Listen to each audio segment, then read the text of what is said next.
Hi there, everybody. Matthew McConaughey here, and I just want to endorse my movie, The Gentleman. I want you to get your minds right and your brain straight. It's going to take your soul. It's going to bend, it's going to warp it. You're going to get so happy when you realize you saw Matthew McConaughey on that big screen. All right, all right, all right. What is up, Flick fans? Welcome back to my channel. Today we're talking the brand new Guy Ritchie film, and that is The Gentleman. It drops this weekend in the United States and a couple of other territories. I need your comments down below. Is this a movie that worked for you?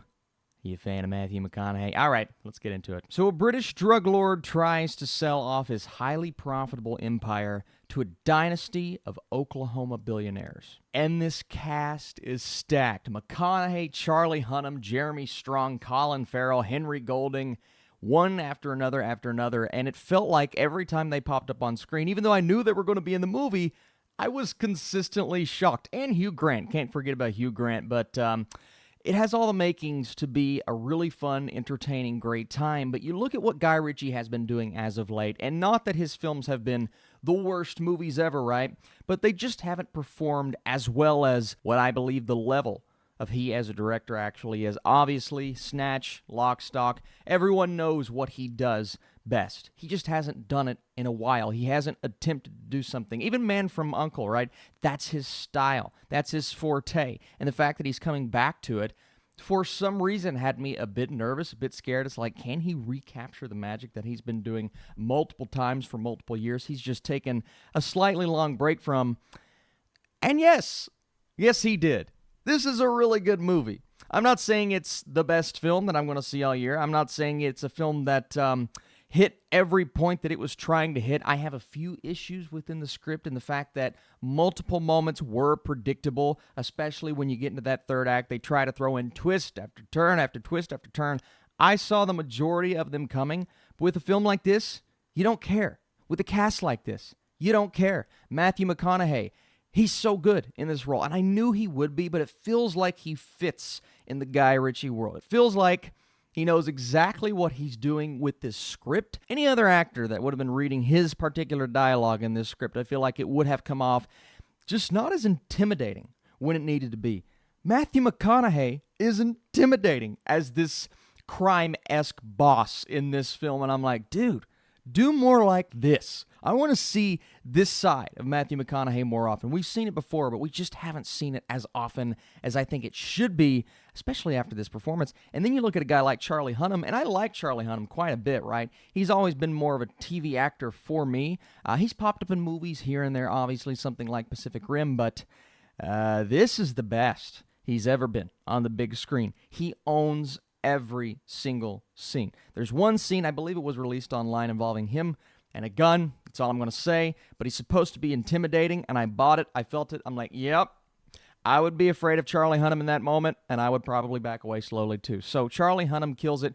Hugh Grant was very different, and I've seen some complaints online. The reviews, for the most part, have been not lackluster, but okay for The Gentleman. And I understand why they're not the best. But then I've seen some that have been so negative and just to the point to where it almost perplexed me. It's like, did you guys not have any fun? Like, I see the issues within the script. This isn't a perfect film by any means, but you're having so much fun throughout the entire film, you just don't care. And I've not even talked about the highlight of the movie, in my opinion, and that's Colin Farrell. And I know a lot of people are nervous about the fact that Colin Farrell is going to be the Penguin in Batman. And it's a completely different character, but if he plays it the way he plays it in this movie, now this is definitely more of a humor-centric performance than that character would be, but oh my God, he had me cracking up the entire time. But he was also really, and I'll use this word again, with all of the actors, because they're supposed to be, intimidating. Henry Golding is really good. Michelle Dockery, yes, please, almost stole every single scene she was in. The real win for this film, I think, is its frantic pacing, because it never seems like it gives you any time to breathe. Now, while that is a win for the movie itself, because you walk out going, I was entertained nonstop.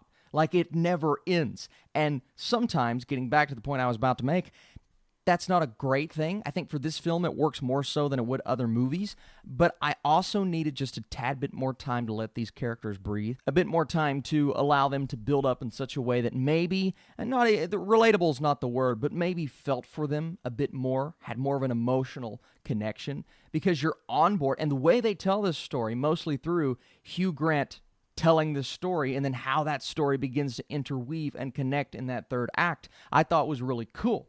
But because of that, you also don't get that connection that I think is required for this film. And I also have some questions about the plot itself. It was semi-predictable, like I said. There were moments that, not necessarily that I missed, but there were moments that I need to see again to understand why they mean what they meant in the film for the overall story.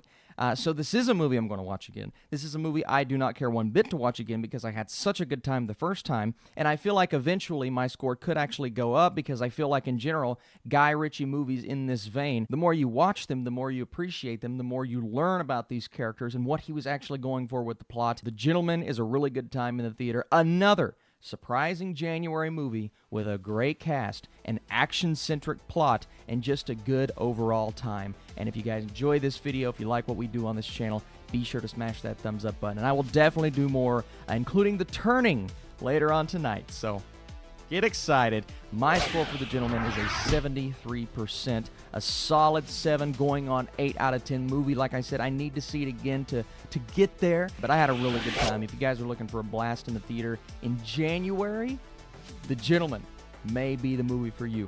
Thank you guys for watching. I'll be back very soon, like I said, with another review and possibly a Netflix series review today as well, along with all the normal reviews I have coming out on Fridays and Saturdays. You guys are the best. I'll see you soon.